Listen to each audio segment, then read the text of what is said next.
This is knob and tube wiring.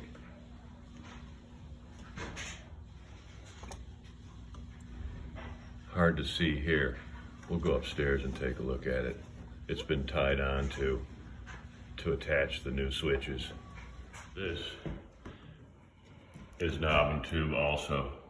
This was a sconce light fixture that probably had a switch on the fixture, and there's a hot and a neutral here, no ground.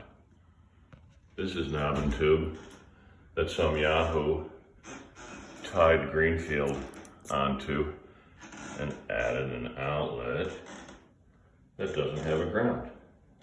So the guys started out this morning and we found this knob and tube wiring, and we're gonna chase it down. It's hot. We're gonna chase it down through that opening. We think it goes to the dining room, or excuse me, living room light fixture. Hopefully we'll be able to identify it and disconnect it.